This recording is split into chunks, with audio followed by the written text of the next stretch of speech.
हाँ, सभी जन हाथ जोड़िए और बोलिए साधु साधु साधु।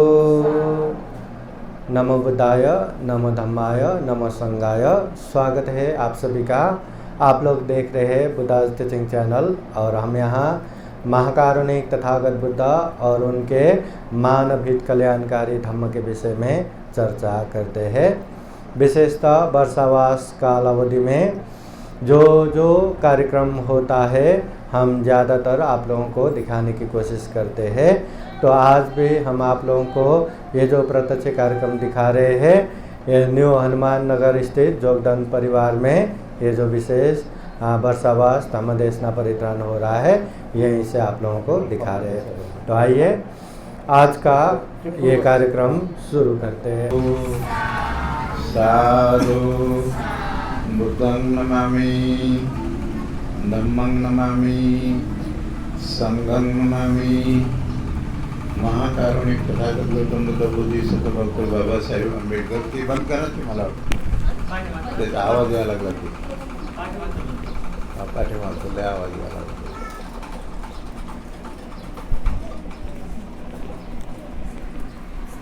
महाकारुणिक तथागत गौतम बुद्ध बोधिसत्व डॉक्टर बाबासाहेब आंबेडकर या ठिकाणी जोगदान परिवाराने जाऊन भक्तीजीला बोलून सुंदर असं भोजन देऊन आपल्या जीवनामध्ये महान पुण्य संपादन केलं। या महान पुण्याचं अनुमोदन म्हणून आपण या ठिकाणी हा कार्यक्रम आयोजित केलेला आहे। तेव्हा आपण आपल्या सगळ्या कवी पाहुण्यांना या ठिकाणी बोलून या धर्माचा सुद्धा लाभ घ्यावा यासाठीच आपण सर्व कवी पाहुण्यांना बोलून आपण सुद्धा या ठिकाणी उपस्थित राहून हा कार्यक्रम आयोजित केला। तत्पूर्वी मी अशी सूचना करतो की या ठिकाणी विजू आणि कोणी मोठे मीराबाई या पुढे या लवकर या लवकर या हा या चला चला लवकर हा या इकडे पाच हा फुलं घ्या।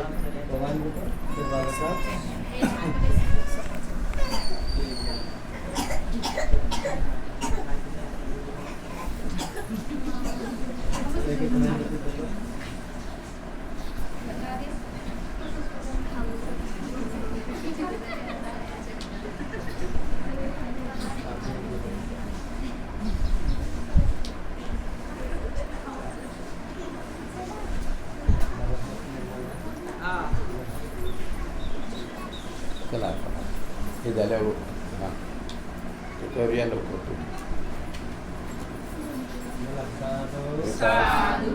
साधू साधू हाँ चला मेरा है चल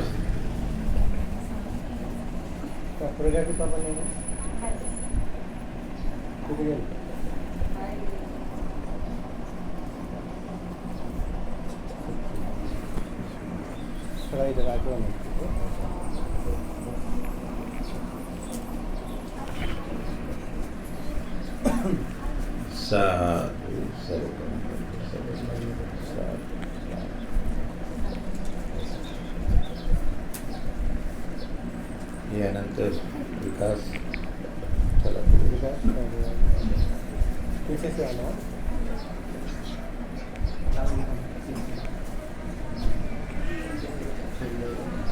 चला तुम्ही चला या लवकर या यांचं झाल्यावर लगेच या पाठीमागून या पण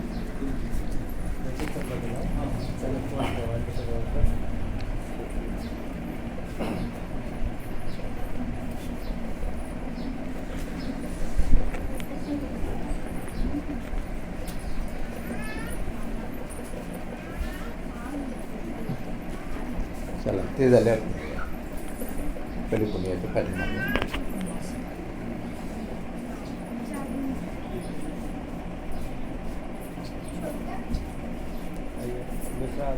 थोड़ा इधर साइड में देखते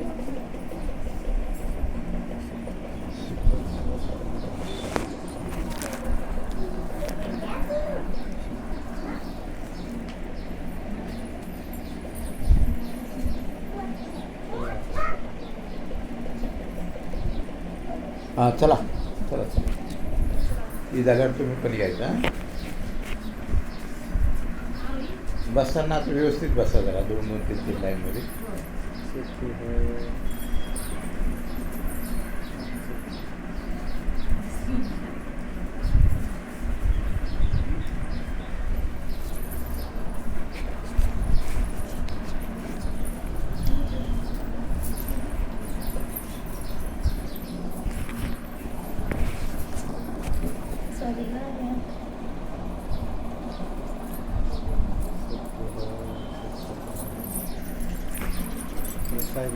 हां चला पाठीमागे चला या लवकर फ्लोट टाका या सगळं चला दोघं जण चला लवकर लवकर उठा.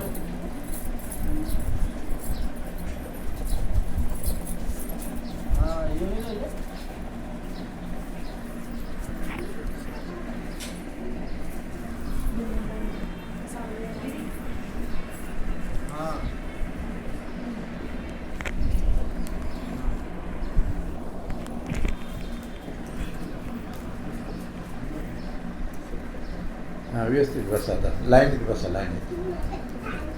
हां लाईनला जरा बस.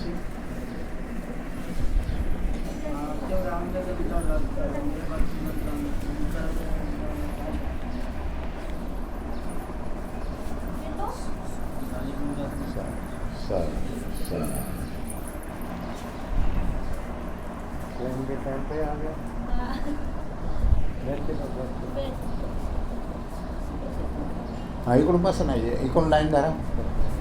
हां लाईन धरा लाईन धरा. 2-4 का माणसं होय ना पण असं वाटलं पाहिजे 100 माणसं असं बसलं पाहिजे. हां बस तुम्ही असं बसा.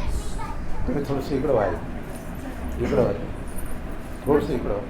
हां तिला इकडं करा तिला इकडं करा. हां तुम्ही व्हा इकडं. हां साहेब तुम्ही व्हा तिकडं. हां लाईननं बसा बसा लाईननं व्यवस्थित. तुम्ही पण लाईननं बसा.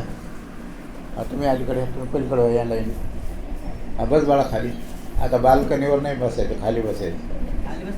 हां बसा खाली बसले.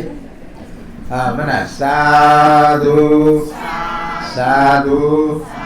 या ठिकाणी आपल्यातर्फे आणि माझ्यातर्फे बंदीजीला मी विनंती करतो की बंदीजीने पुढचा कार्यक्रम त्यांनी पार पाडावा अशी मी बंदीजीला विनंती करतो.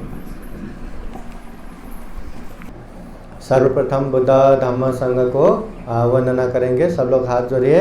जैसा मैं कहता हूँ वैसा ही कहिए. अरहं सम्मा संबुद्धो भगवा बुद्धं भगवन्तं अभिवादेमि. स्वाक्षातो भगवता धम्मो तमं नमस्सामि. सुपतिपन्नो भगवतो सावक संघो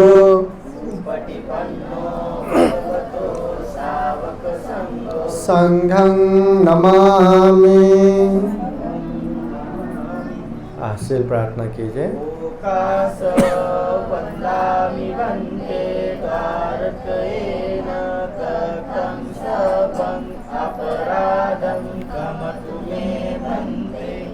द्वितीयम्पि ओकास वन्दामि वन्दे भारतेन कृतं सबं अपराधं क्षमतु मे वन्दे. तृतीयम्पि ओकास वन्दामि वन्दे भारतेन कृतं सबं अपराधं क्षमतु मे वन्दे. ओकास अहं वन्दे त्रिसरणेन सपञ्चशीलं धम्मं याचामि अनुगं कृत्वा शीलं वेदमे वन्दे. द्वितीयम्पि ओकास अहं वन्दे त्रिसरणेन सपञ्चशीलं धम्मं याचामि अनुगं कृत्वा शीलं वेदमे तृतीयम्पि ओकास अन्वन्ते त्रिशरणेन स पञ्चशील धम्मं याचामि शीलं वेदमे भन्ते यमहं वदामि तं वदेता भन्ते नमो तस्स भगवतो अरहतो सम्मा सम्बुद्दस्स तस्स भगवतो अरहतो सम्मा सम्बुद्दस्स नमो तस्स भगवतो अरहतो सम्मा सम्बुद्दस्स नमो तस्स भगवतो अरहतो सम्मा सम्बुद्दस्स बुद्धं शरणं गच्छामि बुद्धं शरणं गच्छामि धम्मं शरणं गच्छामि धम्मं शरणं गच्छामि संघं शरणं गच्छामि द्वितीयम्पि बुद्धं शरणं गच्छामि द्वितीयम्पि बुद्धं शरणं गच्छामि द्वितीयम्पि धम्मं शरणं गच्छामि द्वितीयम्पि धम्मं शरणं गच्छामि द्वितीयम्पि संघं शरणं गच्छामि द्वितीयम्पि संघं शरणं गच्छामि तृतीयम्पि बुद्धं शरणं गच्छामि तृतीयम्पि बुद्धं शरणं गच्छामि तृतीयम्पि धम्मं शरणं गच्छामि तृतीयम्पि धम्मं शरणं गच्छामि तृतीयम्पि संघं शरणं गच्छामि तृतीयम्पि संघं शरणं गच्छामि ते शरणगमनं परिपूर्णं पाणातिपाता वेरमणि सिक्खापदं समादयामि पाणातिपाता वेरमणि सिक्खापदं समादयामि आदिन्नदाना वेरमणि सिक्खापदं समादयामि अदीनदाना वेरमणि सिक्खापदं समादयामि कामेषु मिच्छाचारा वेरमणि सिक्खापदं समादयामि कामेषु मिच्छाचारा वेरमणि सिक्खापदं समादयामि मुसावादा वेरमणि सिक्खापदं समादयामि मुसावादा वेरमणि सिक्खापदं समादयामि सुरामेरयो मज्जपमादत्ताना वेरमणि सिक्खापदं समादयामि सुरामेरयमज्जपमादठाना वेरमणि सिक्खापदं समादयामि ते शरणेन सह पञ्चशीलं धम्मं साधुकं सुरक्षितं कृत्वा अपमादेन सम्पादेत साधु साधु साधु बुद्धं नमामि धम्मं नमामि संघं नमामि। सब लोग हाथ जोड़िए और बोलिए साधु साधु साधु। महाकारुणिक तथागत भगवान बुद्ध को त्रिवार वंदना। महाकारुणिक तथागत बुद्ध द्वारा देशित सुआख्यात धम्म को त्रिवार वंदना। महाकारुणिक तथागत बुद्ध के आर्य श्रावक संघ को त्रिवार वंदना। परम पूजनीय बोधिसत्व डॉक्टर बाबा साहब अम्बेडकर, आज के कार्यक्रम में उपस्थित पूजनीय भिक्षु संघ, श्रद्धा संपन्न बुद्धि संपन्न उपासक उपासिकाएं, विशेषतः वर्षावास काल में श्रद्धावान उपासक, विजय उपासिका, रत्ना प्रमुख परिवार बंधु बांधव मिलके आज विशेष ये कार्यक्रम कर रहे हैं। अभी अभी हमने शील प्रार्थना भी किया, 5 शील अच्छे से पालन करेंगे ऐसा अधिष्ठान भी किया। अभी पूजनीय भिक्षु संघ द्वारा परित्राण पाठ होगा। बुद्ध धम्म संघ के अनंत अनंत गुण धम्म और आशीर्वाद से भरा हुआ ये परित्राण पाठ पूजने भिक्षु संघ करेंगे। इस परित्राण के अनुभव से आप सभी के जीवन में बुद्ध का आशीर्वाद रहे, धम्म का आशीर्वाद रहे, संघ का आशीर्वाद रहे। जीवन में खूब सारा पुण्य धम्म करते हुए ये दुर्लभ, यह अमूल्य, ये सर्वश्रेष्ठ मनुष्य जीवन को सफल बनाए, सार्थक बनाए, ऐसी कामना करते हुए पूजनीय भिक्षु संघ परित्राण पाठ करेंगे। श्रद्धापूर्वक ध्यानपूर्वक परित्राण सुनने के लिए 3 बार साधु साधु बोलिए।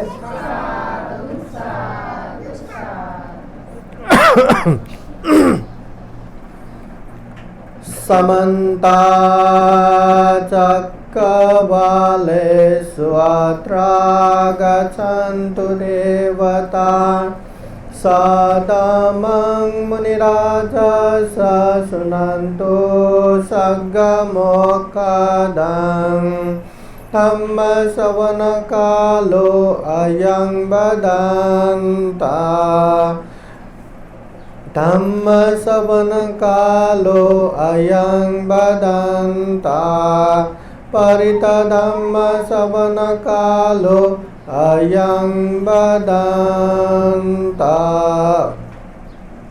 नमो तस्स भगवतो अरहतो सम्मा सम्बुद्दस्स। नमो तस्स भगवतो अरहतो सम्मा सम्बुद्दस्स। नमो तस्स भगवतो अरहतो सम्मा सम्बुद्दस्स। इतिपिसो भगवारहं सम्मा सम्बुद्धो वेदाचरण सम्पन्नो सुगतो लोकवेदो अनुत्तरो पुरुष धम्मसारथे सत्ता देवमनुष्याणां बुद्धो भगवाते। स्वाकातो भगवता धम्मो सन्दितिको अकालिको येहि पासिको पनैको पचतं वेदिताभो विन्योहेते। सुपतिपन्नो भगवतो सावक संघो उजुपतिपन्नो भगवतो सावक संघो न्यायपतिपन्नो भगवतो सावक संघो सामीचिपतिपन्नो भगवतो सावक संघो। यदिदं चत्वारि पुरुषयुगानि अथा पुरुषपुगला एष भगवतो सावक संघो। आहुनेयो पाहुनेयो दक्षिणेयो अंजलिकरणेयो अनुत्तरं पुण्यकेतं लोकसाते। एतेन साचवज्रेण सोतिते होतु सर्वदा। एतेन साचवज्रेण सर्वलोका सर्वभया सर्वरोगो विनाशतो। एतेन साचवज्रेण होतु ते जयमङ्गलम्। करणीयमत कुशलेन यन्तं सन्तं पदं अभिसमे च। सकोजो च सुजो च सुवचो च समुद्वनतिमाने सन्तोषको च सुभरो च अपकेचो च सल्लौकौधे। शान्तेन्द्रियो च निपको च अपगाभो कुलेषु अननुगेदो। न च क्रोधं समाचरे किञ्चित् येन विन्यो परे उपवदयो। सुखिनो वा केमिनो वन्तु सर्वे सता भवन्तु सुखिताता। एके चिपानभूताते तसावतावराव अनवशेष दीर्घावायेव महन्ताव मजिमारसक अनुकतूला देतावायेव अदेता ये च दूरे वसन्ति अभिदूरे भूतावा सम्भवे शिव सभ्ये सता भवन्तु सुखिताता न परो परन्निको वेद नाति मन्येत कथचिनं कञ्चित् व्यारोचनापतिकसंज्ञा नान्यमन्या स दुःखमेच्छय मातायतानि अङ्गोतान् आयुषा एकपुत्रमनुरक्ते एवं सर्वभूतेषु मानसं भावये अपरिमाणम् ऊर्ध्वं अधोचतिर्यं च असंवादं अवेरं असपातं तीर्थं चरन्निसिन्नो वा शयानो वा यावता स विगतमिद्धो एतं सतिं आदितेय ब्रह्ममेतं विहारं इदमाहो देते चानुपगमशीलवा दर्शनेन सम्पन्नो कामेषु विनयगेदं नहि जातु गावशय्यं पुनरेते एतेन सचवचेन सोति देवो तु सर्वदा एतेन सचवचेन सर्वदुःखा सर्वभया सर्वरोगो विनाशतु एतेन सचवचेन होतु ते जयमङ्गलम् दुःखपत्ता च निर्दुःखा भयपत्ता च निर्भया शोकपत्ता च निःशोका वन्तु सभ्ये विपालिनो एतावता च मे सम्पदं पुण्यसम्पदं सभ्ये देवानुमोदन्तु सर्वसम्पत्तिसिद्धिया दानं ददन्तु सद्दाय शीलं रक्षन्तु सर्वदा पावना विरतावन्तु गच्छन्तु देवतागता सभ्ये बुद्धा बलपर्ता पचेकानं च यं बलम् अरहन्तानं च तेजेन रक्षं वन्दामि सर्वशो आकाशता च भूम्याता देवानागमहितिका पुण्यं तं अनुमोदित्वा चिरं रक्षन्तु बुद्धशासनम् आकाशता च भूम्याता देवानागमहितिका पुण्यं तं अनुमोदित्वा चिरं रक्षन्तु धम्मदेशनम् आकाशता च भूम्याता देवानागमहितिका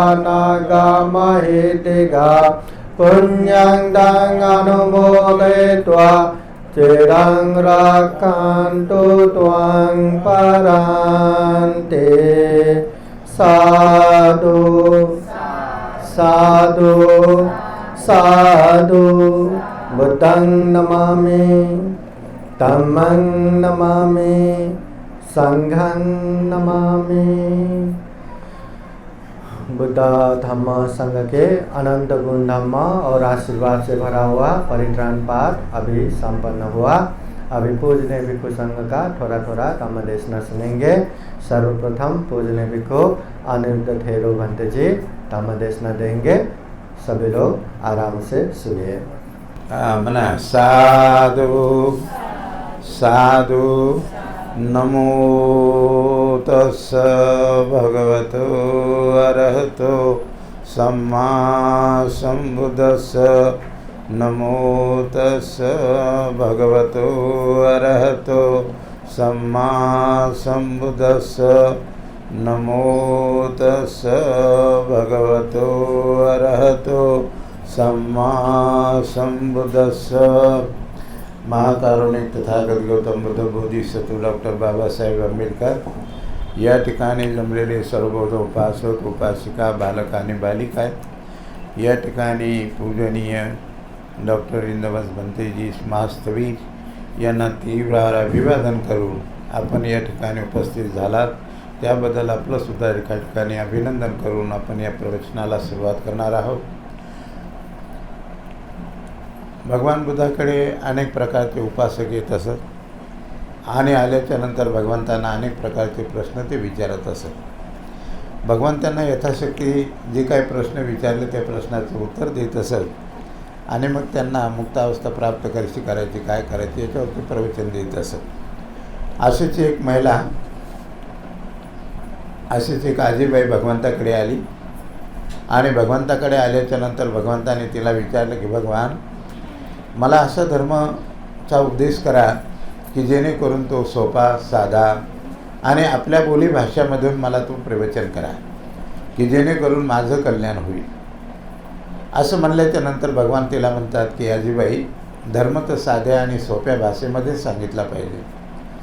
आपण साध्या सोप्यामध्ये आणि आपल्या भाषेमध्ये नाही सांगितला आणि तो जर उंच उंच भाषेमध्ये आपण जर सांगू लागलो त्यांना धर्म समजलाच नाही तिथे धारण कसं करते असं म्हणून भगवंताने तिला एक छोटीशी गाथा म्हणून दाखवली। मग भगवान कोणती गाथा म्हणतात कोणता उपदेश तिला करतात ते ध्यान देऊन ऐकायचं आहे। भगवान बुद्ध म्हणतात सब्ब पापस्य करणं कुशल उपसंपदा सचित परियोदपनं एतं बुद्धानुशासनं।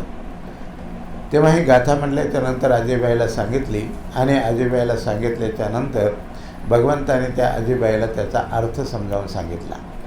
काय म्हटला भगवान म्हणतात की अशा प्रकारे कोणत्याही प्रकारचं पाप करू नका, पुण्याचा संचय करा आणि आपल्या मनाला निर्मळ करा आणि परियोदपनं संपूर्ण मनाला धुवून काढा निर्मळ करा असं बुद्ध म्हणतात।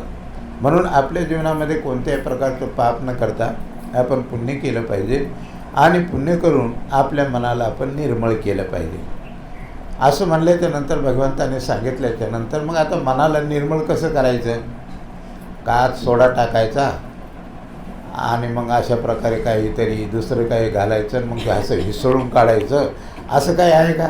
असं काय नाही आहे। म्हणून भगवान बुद्धाने जर मनाला सिद्ध करण्याचं जर करायचं असेल तर भगवंताने सांगितलं आर्यो अष्टांगिको मग्गो या आर्य अष्टांगिक मार्गाचा तुम्ही अभ्यास केला पाहिजे। मग अशा आर्य अष्टांगिक मार्गाचा उपयोग केला पाहिजे तर काय आर्य अष्टांगिक मार्ग आहे? मग 8 अंगवाला मार्ग आहे। मग तो 8 अंगवाला मार्ग कोणता?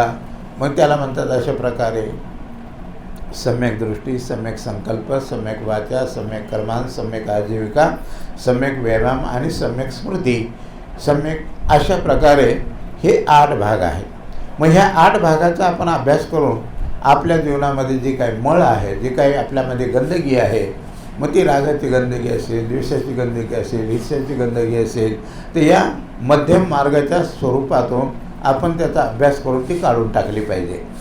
म्हणून भगवंताने अशा प्रकारचा हा मार्ग बुद्धगयाला पिपळाच्या झाडाखाली बसून हा मार्गाचं त्यांना ज्ञान झालं यालाच आपण मध्यम मार्ग असं म्हणतो आणि त्यालाच आर्यो अष्टांगिको मग्गो असं म्हणतो आपण। ह्या आता 8 अंगवाला मार्ग आहे तर काय मार्ग आहे बा तो? तर मग जसं सांगितलं त्यांनी की सम्यक दृष्टी सम्यक संकल्प सम्यक वाचा सम्यक व्यायाम सम्यक स्मृती आणि सम्यक समाधी हे 8 मार्ग आहेत। परंतु भगवान बुद्ध म्हणतात हे मार्ग तर आहे खरे परंतु याच्या अंतर्गत अजून 3 भाग आहेत। मग ते 3 भाग कोणते आहेत? मग ते 3 भाग भगवंताने सांगतात की भगवान बुद्ध म्हणतात की यामध्ये शील समाधी आणि प्रज्ञा आहे। मग हे शील समाधी आणि प्रज्ञा म्हणजे काय असं म्हणल्याच्यानंतर आपले कुठून आले शील समाधी आणि प्रज्ञा? तर ही शील समाधी आणि प्रज्ञा याच्यामधलेच अलग अलग भाग करून जसे शील काय आहे समाधी काय आहे प्रज्ञा काय आहे ते या आर्य अष्टांगिकेची विभागणी करून अशा प्रकारे 3 भाग जे आहेत ते शिलामध्ये आले। मग शिलामध्ये कोणते भाग आले? तर सम्यक वाचा, सम्यक कर्मांत आणि सम्यक आजीविका हे शीलामध्ये भाग आले. जर आपल्याला कोणी जर विचारलं की का हो शील का झालं, कशाला म्हणतात शील, तर आपल्याला हे विवरण करून सांगता आलं पाहिजे.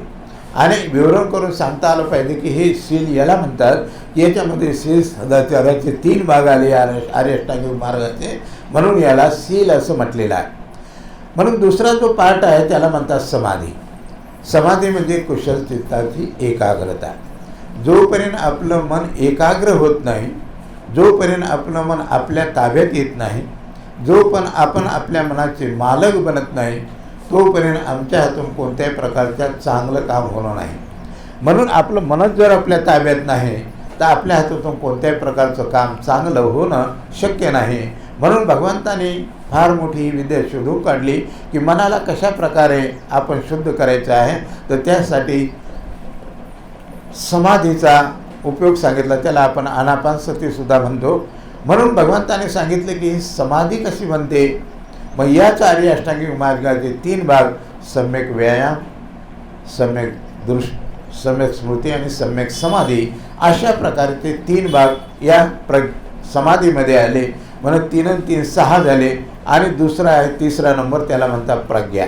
प्रज्ञा हीच खऱ्या अर्थाने आमचं कल्याण करते. आणि आमचं कल्याण करून जे काय आमच्या मनामध्ये जे क्लेश आहे, जो मळ आहे, जी गंदगी आहे, जी घाण आहे, ही प्रज्ञाच ती काम उघडून टाकते आणि ती आपल्या मनाला खऱ्या अर्थाने क्लिअर करते, शुद्ध करते, पवित्र करते, निर्मळ करते.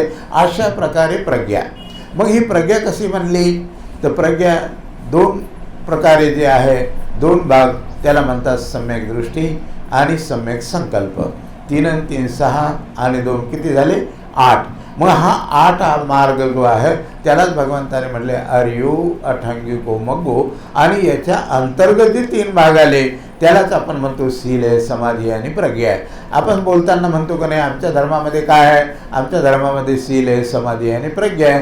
परंतु ती कशी बनली, त्याचं काय काम आहे, ते कशामुळे बनली, ते काय करतात, हे जर आपल्याला माहीत नसलं तर आपण शील, समाधी आणि प्रज्ञा आणि आर्य अष्टांगिक मार्ग जर एवढंच म्हटलं तर आपलं कल्याण होणार नाही.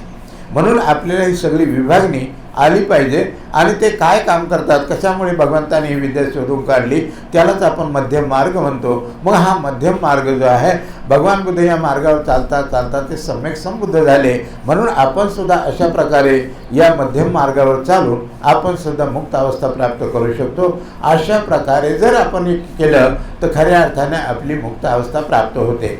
परंतु भगवान बुद्ध म्हणतात जर आपण याला ऐकून घेतलं, पाठही करून ठेवलं, पुस्तकही वाचले, तरी भगवान बुद्ध म्हणतात एवढ्याने आमची मुक्तता होत नाही. आपलं शील किती जरी परिपुष्ट जरी असलं तरी मात्र उपासक मुक्त अवस्था प्राप्त नाही करू शकत. आपलं समाधी किती जरी पुष्ट असली तरी आपण मुक्त अवस्था प्राप्त नाही करू शकत. म्हणून भगवान बुद्ध म्हणतात आपल्याला प्रज्ञाचा अभ्यास करावा लागतो, तेव्हा खऱ्या अर्थाने आमचं कल्याण सुरू होतं. म्हणून अशा प्रकारे आपण या प्रज्ञेपर्यंत मजल मारली पाहिजे. आणि जे काही प्रज्ञा जागून आपले काही जे विकार आहेत ते मात्र नष्ट करण्याचा प्रयत्न केला पाहिजे. तरच आपल्याला मन हे शुद्ध होतं. आणि म्हणूनच भगवंताने हे सांगितलं की सब पाप सकरणं कुशलोपसंपदा सचित परियोधपनं एतं बुद्धानुशासनं. म्हणून अशा प्रकारे आपलं चित्त निर्मळ करण्याची ही विद्या आहे. आणि या विद्येच्या माध्यमातून जर आपण त्याला निर्मळ करण्याचा प्रयत्न केला तर खरोखरच आपलं कल्याण होऊ शकतं, वरना कल्याण होऊ शकत नाही. म्हणून या मध्यम मार्गाला आपण यथाशक्ती त्याला धारण करण्याचा प्रयत्न केला पाहिजे. भगवान बुद्ध म्हणतात वाणी विलास एवढी चांगली आहे ठीक आहे त्याचा प्रभाव, परंतु भगवान बुद्ध म्हणतात केवळ पुस्तकं वाचून किंवा वाणीविलास करून माणसाचं कल्याण होत नाही, तर त्यासाठी धर्म धारण केला पाहिजे. म्हणून भगवान एका ठिकाणी असं म्हणतात की धारण करे सो धर्म. जो धर्माला धारण करतो धर्म त्याचं कल्याण करतो. जो धर्माला धारणच करत नाही धर्म त्याचं जराही कल्याण करत नाही. म्हणून आपण नेहमी धर्म धारण करण्याचं शिकलं पाहिजे आणि धर्म धारण करून आपल्या जीवनाचं सोनं बनवलं पाहिजे. म्हणून अशा प्रकारचं भगवंताने हा मध्यम मार्ग सांगितला. आणि त्याची विभागणी अशा प्रकारे सांगितली आणि त्याच्या अंतर्गत आपल्याला शील, समाधी आणि प्रज्ञा याचा अभ्यास केला पाहिजे, तरच आपलं कल्याण होऊ शकतं. केवळ पुस्तकं वाचून, केवळ बोलून, वाणीविलास करून त्याचा थोडाफार फायदा होतो बी नाही असं नाही, परंतु जी खास मुक्त अवस्था आम्हाला प्राप्त करायची तर ती प्रज्ञाचा जोपर्यंत अभ्यास करत नाही, आपले मन निर्मळ होत नाही, शुद्ध होत नाही, तोपर्यंत आपण मुक्त अवस्था प्राप्त नाही करू शकत. आणि अशा प्रकारचं या आर्याष्टांगिक मार्गाला मध्यम स्थानी धरून आपण या मध्यम मार्गाचा अभ्यास वेळोवेळी केला पाहिजे आणि सकाळी संध्याकाळी केला पाहिजे. आपण पाहतो अनेक प्रकारचे लोक 10 दिवसाच्या उपवासात याला जातात, साधनेला जातात आणि साधनेला जाऊन आपल्या घरी जरी समजा विहार जवळ नसेल तर एक असा हॉल तयार करतात आणि त्या हॉलमध्ये सकाळी संध्याकाळी 1-1 घंटा ते ध्यान करतात. जेव्हा त्या हॉलमध्ये किंवा त्या रूममध्ये ध्यान करतात तर त्या रूमचं किंवा त्या घराचं वायुमंडल धर्माच्या तरंगाने लहरीत होतं आणि जर कोणी जर दुःखी माणूस येऊन बसला त्या ठिकाणी तर त्याला हायसं वाटतं, सुख वाटतं, त्याला शांती वाटते. एवढी धर्माची तरंग आपल्याला त्या ठिकाणी जाणवतात. म्हणून आपल्याला सुद्धा जर विहार जर बाजूला असेल किंवा दूर असेल तर आपल्याच घरामध्ये आपण एका कमऱ्यामध्ये ती मात्र अशा प्रकारे आसन टाकून सकाळी संध्याकाळी जर ध्यान केलं तर त्या कमऱ्याचं वायुमंडळ धर्माच्या तरंगाने लहरीत होतं आणि त्या ठिकाणी आपल्याला सुख प्राप्त होतं आणि दुसऱ्या येणाऱ्या लोकांना सुद्धा सुख प्राप्त होतं. अशा प्रकारे आपण मात्र हे जे काम आहे आपण हिरीनं केलं पाहिजे. परंतु माझ्या माहितीप्रमाणे आपण आर्य अष्टांगी जरूर म्हणतो, धर्माचं आपण जरूर म्हणतो, पुस्तकं आपण जरूर वाचतो, पण माझ्या मते जे आहे 90% जवळजवळ उपासक मात्र याचा अभ्यास करत नाही, हा माझा अनुभव आहे. म्हणून आपण आता मात्र जरी वाचत असला किंवा पुस्तकं वाचत असलो किंवा अशा प्रकारे आर्य अष्टांगिक मार्गाचं नाव घेत असलो, परंतु जोपर्यंत आपण त्याला धारण करत नाही तोपर्यंत धारण करण्याचं मात्र अशा प्रकारे कल्याण होणार नाही. म्हणून आपल्याला कुठंतरी मात्र 10 दिवस विपश्यनाला जाऊन सकाळी संध्याकाळी नाही तर आपण विहारात गेलं पाहिजे. विहारात सुद्धा ती व्यवस्था असते, सकाळी 1 घंटा, संध्याकाळी 1 घंटा. अशा प्रकारे या मध्यम मार्गाचा अभ्यास आपण करून त्या ठिकाणी आपले विकार नष्ट करून आपण शुद्ध होऊन आपलं जीवन आपण सार्थकी लावू शकतो. म्हणून या ठिकाणी मी एवढंच बोलून या ठिकाणी थांबतो. भंतेजी मला जी काही संधी दिली त्याबद्दल मी भंतेजीचं आपण ऐकून घेतलं त्याबद्दल आपलंही आभार मानतो आणि इथेच थांबतो. पुढचा जो प्रवचन आहे ते पूज्य भंतेजी यांना मी अशी विनंती करतो की त्यांनी पुढच्या आम्हाला धम्मदेशना देऊन आम्हाला उपभोग करावं असं मी त्यांना मनपूर्वक विनंती करतो. धन्यवाद. साधु साधु साधु.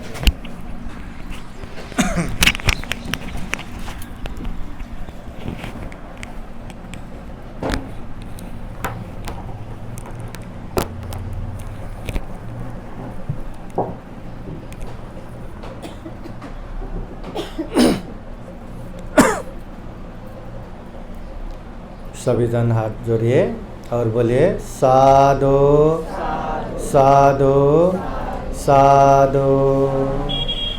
धम्मं चरे सुचरितं नतं दुच्चरितं चरे.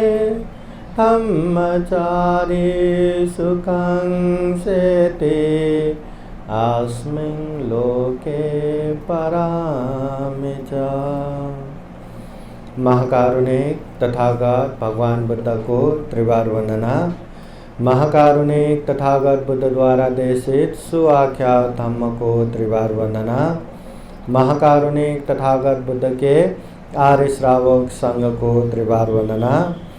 परम पूजनीय बोधिसत्व डॉक्टर बाबा साहब अम्बेडकर, आज के कार्यक्रम में उपस्थित पूजनीय भिक्षु संघ, श्रद्धा संपन्न, बुद्धि संपन्न उपासक उपासिकाएं. महाकारुणिक तथागत बुद्ध कहते हैं धम्मं चरे सुचरितं, अच्छे धम्म का पालन करो, नतं दुच्चरितं चरे, गलत धम्म का पालन मत करो. धम्मचारी सुखं सेते, जो धम्म करने वाले हैं वो हमेशा सुखपूर्वक रहता है. अस्मिन् लोके परमि च, ये लोक में भी परलोक में भी, यहाँ भी वहाँ भी. फिर तथागत बुद्ध कहते हैं सब पाप स करनं, जितने भी पाप है वो मत करो। कुशल स उपसंपदा, जो कुशल है, पुण्य है, धम्म है, उसे पालन करो। सचित परियोदपनं, अपने चित्त को परिशुद्ध रखो। ये तंग बुद्धान शासनं, ये बुद्धों का शासन है।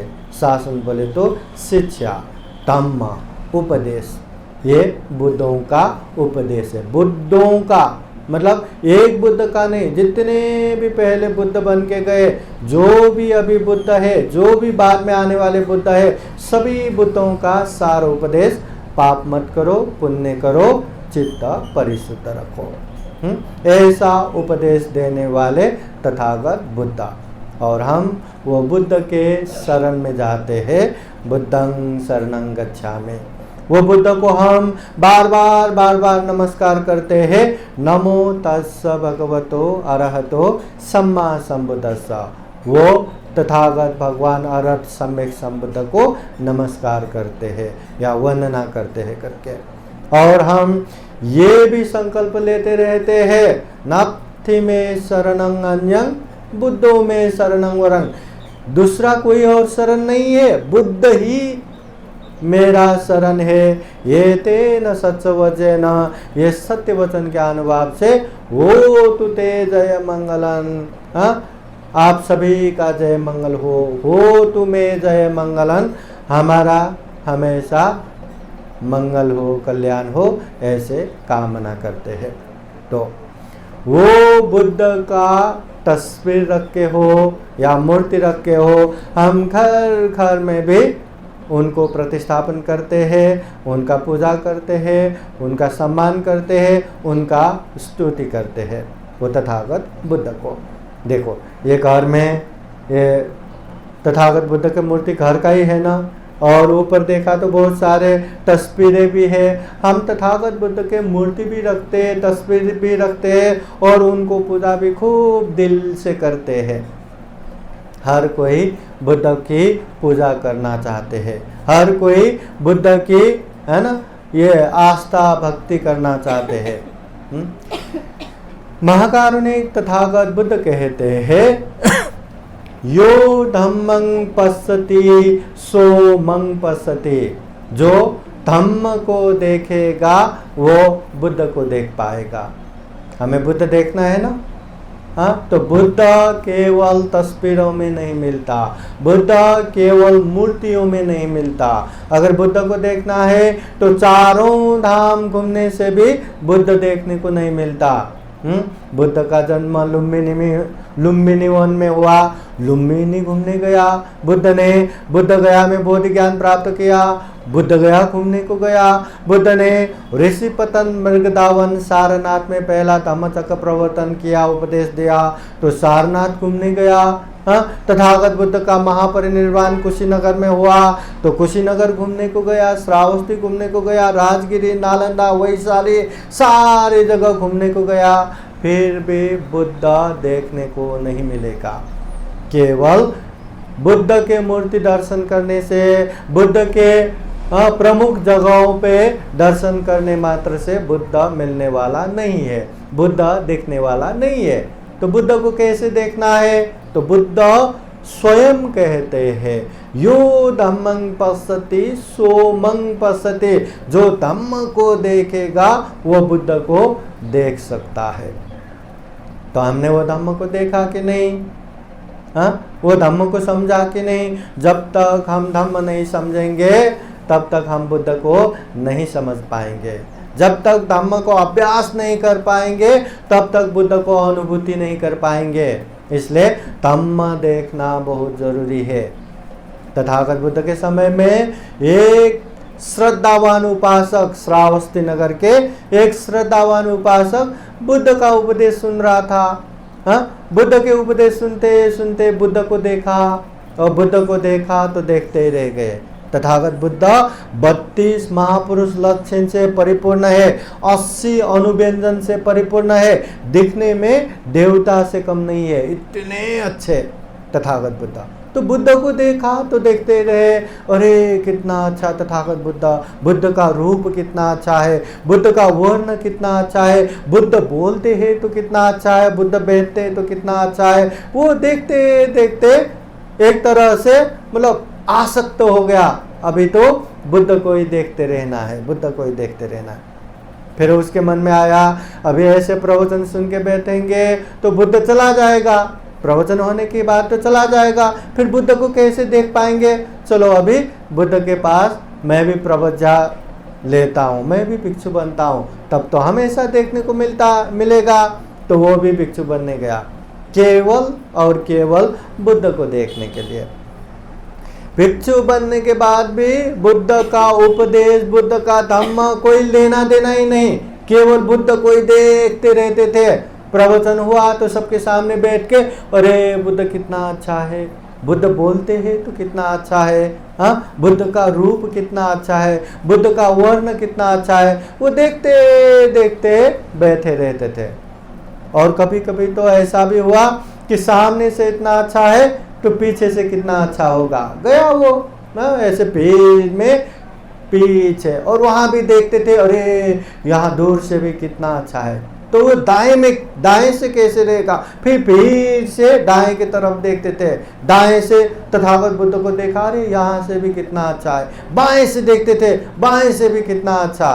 प्रवचन के समय में एक जन उठ के चला जाता है तो कितना डिस्टर्ब होता है, और भीड़ में से ऐसे यहाँ से वहाँ, वहाँ से यहाँ करेंगे तो कितना डिस्टर्ब होगा।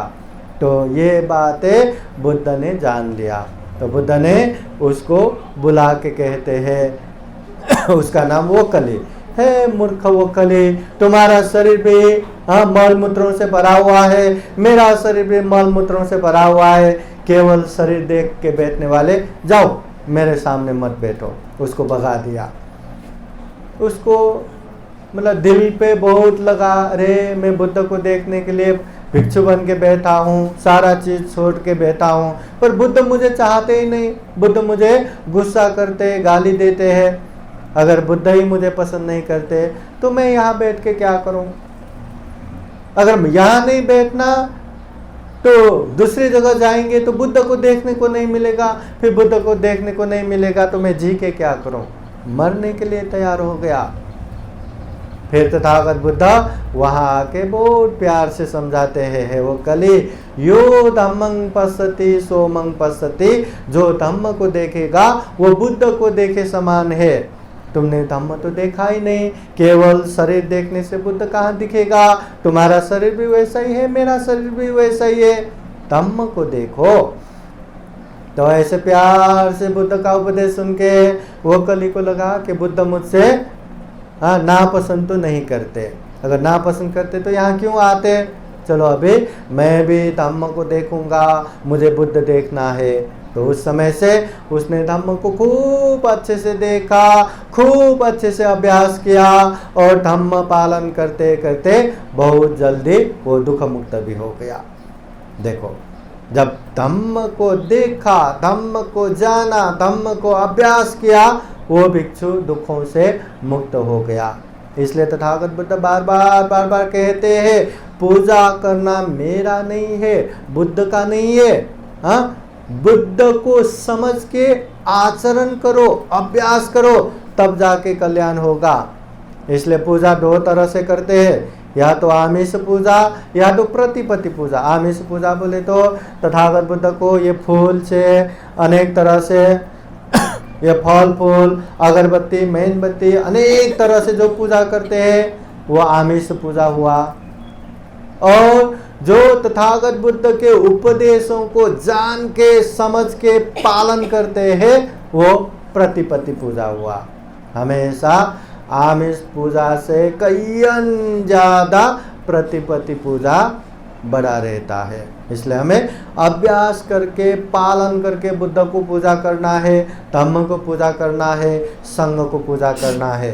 हर कोई बुद्ध की दर्शन करना चाहते हैं, हर कोई बुद्ध को देखना चाहते हैं। अगर बुद्ध को देखना है तो धम्म हमें समझना पड़ेगा। धम्म क्या है, तथागत बुद्ध कैसा धम्म का उपदेश देते हैं। जब हम बुद्ध वंदना करते हैं उस समय हम धम्म की वंदना भी करते हैं। धम्म वंदना में सारांश में सारे धम्मों का 6 गुण धम्म आते हैं। हम धम्म वंदना कैसे करते हैं? स्वाखातो भगवता धम्मो संदितिको अकालिको यही पासिको पनैको पाचतं वेदितव्यो विन्योहिते।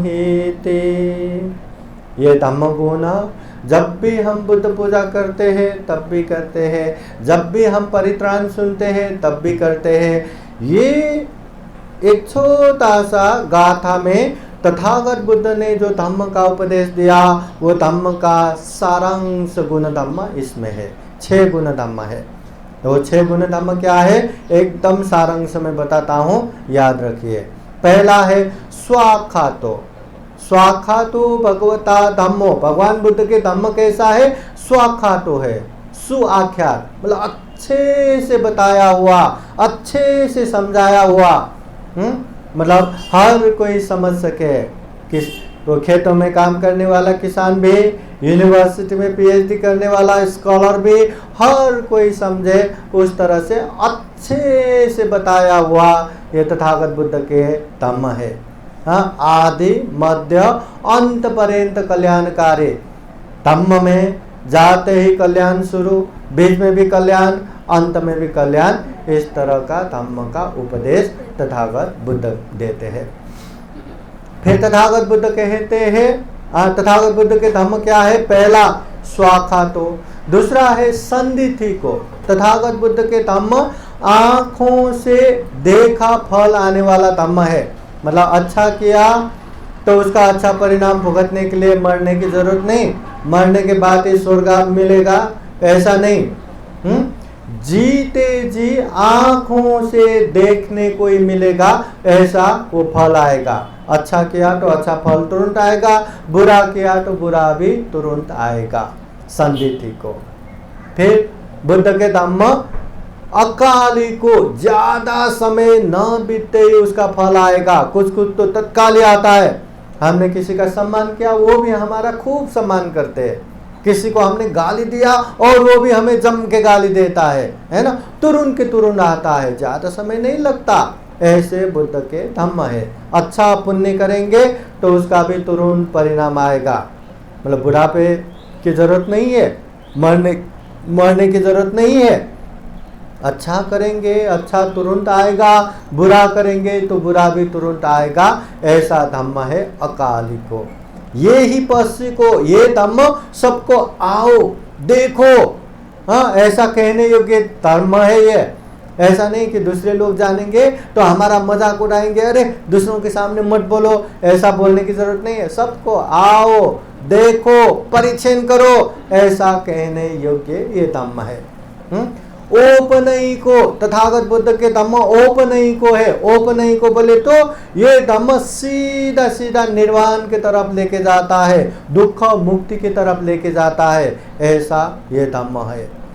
औपनयिको पच्चतं वेदितव्यो विन्यो ही, विद्वान लोगों को भी, पंडित लोग भी यहाँ आके अपने अनुभूति से ये देखने योग्य ये धम्म है। विद्वान जन भी आके अनुभव से देख सकते हैं ये धम्म। मतलब यहाँ कोई गुरु मुस्ती है ही नहीं। दूसरों को मालूम पड़े इसलिए छुपा के रखना चाहिए, ऐसा छुपा के रखने वाला यहाँ कोई भी धम्म है ही नहीं। सबको आओ देखो परिचय करो, अच्छा लगा तो पालन करो, नहीं तो दूर हो जाओ, ऐसा कहने योग्य ये धम्म है। इस तरह से ये बुद्ध का धम्म 6 गुण धम्म से युक्त है। स्वाखातो, संदिथिको, अकालिको, यही पश्चिको, औपनयिको, पच्चतं वेदितव्यो विन्यो है। स्वाखातो अच्छे से बताया हुआ धम्म, संदिथिको आंखों देखा फल आने वाला धम्म, अकालिको ज्यादा समय न लगने वाला धम्म, औपनयिको निर्वाण तक पहुंचाने वाला धम्म, पच्चतं वेदितव्यो विन्यो ही, विद्वान पंडित जन भी अपने अनुभव से हाँ, ये धारण करने योग्य ये धम्म है। ऐसा धम्म को जब तक हम अच्छे से नहीं देख पाएंगे, नहीं अनुभूति कर पाएंगे, तब तक हम बुद्ध को भी नहीं देख पाएंगे। केवल मूर्ति देखने से, तस्वीर देखने से बुद्ध दिखता नहीं है। और जब हम बुद्ध देखेंगे नहीं तो लोग फिर यहाँ वहाँ भागने लगता है। यहाँ जाके अच्छा होगा, वहाँ जाके अच्छा होगा, ये देव मानने से अच्छा होगा, वहाँ जाने से अच्छा होगा, फिर दुनिया भर की जगह में भागते फिरते रहते हैं। हाँ, अगर बुद्ध को जान लिया, बुद्ध को समझ लिया, तो दुनिया में और किसी की ज़रूरत नहीं। इसलिए तो हम एकदम एक कॉन्फिडेंट होके कहते हैं ना, नत्ति में शरणं अन्यं, दूसरा कोई शरण है ही नहीं, बुद्धो में शरणं वरं, बुद्ध ही हमारा शरण है। ये तेन सच्चो वचन, ये सत्य वचन के अनुभव से हो तुम्हें जय मंगलम, हमारा जय मंगल हो। इसलिए बुद्ध को जानो, बुद्ध के धम्म को पहचानो। जब तक बुद्ध धम्म को नहीं जानेंगे, नहीं समझेंगे, अभ्यास नहीं करेंगे, तब तक ये धम्म हमारा कल्याण करने वाला नहीं है। ये धम्म में आके भी हमारा कल्याण होने वाला नहीं है।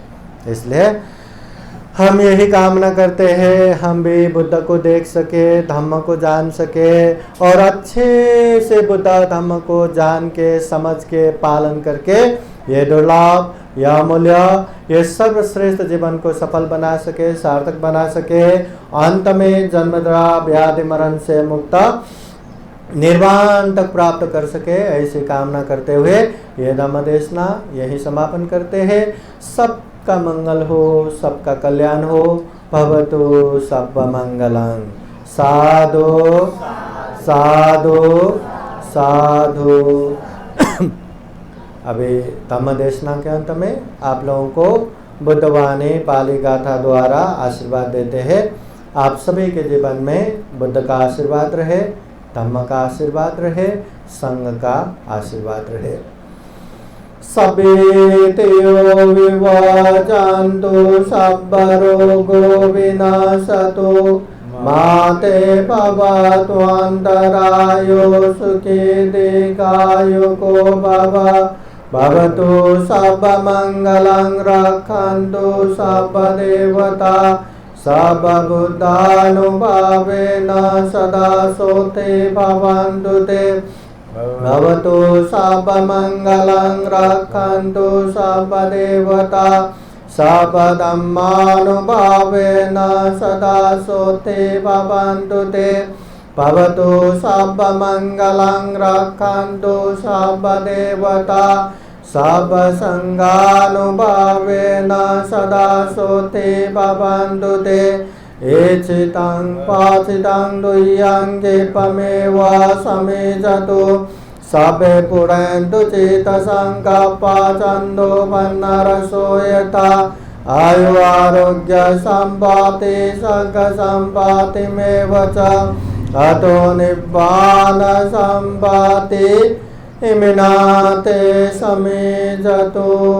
साधु साधु साधु। बुद्धं नमामि, धम्मं नमामि, संघं नमामि, अहं वन्दामि सर्वदा। सबका मंगल हो, सबका कल्याण हो, सुखी हो, सुखी हो, सुखी हो। साधु इमं फलं दानं देमं पूजेमं इदं मे पुण्यं आशुवक्षया वहं होतु। इदं मे पुण्यं निपानसा वचयो होतु। इदं मे पुण्यं सभ्ये सत्ता सुखिता भवन्तु। दानं ददन्तु सद्दाय शीलं रक्षन्तु सर्वदा भावनाभिरता भवन्तु। गच्छन्तु देवता गता सुखी हो, मंगल हो, कल्याण हो। साधु साधु साधु। बुद्धं नमामि, बुद्ध को नमन करता हूँ। धम्मं नमामि, धम्म को नमन करता हूँ, संघं नमामि, संघ को नमन करता हूँ।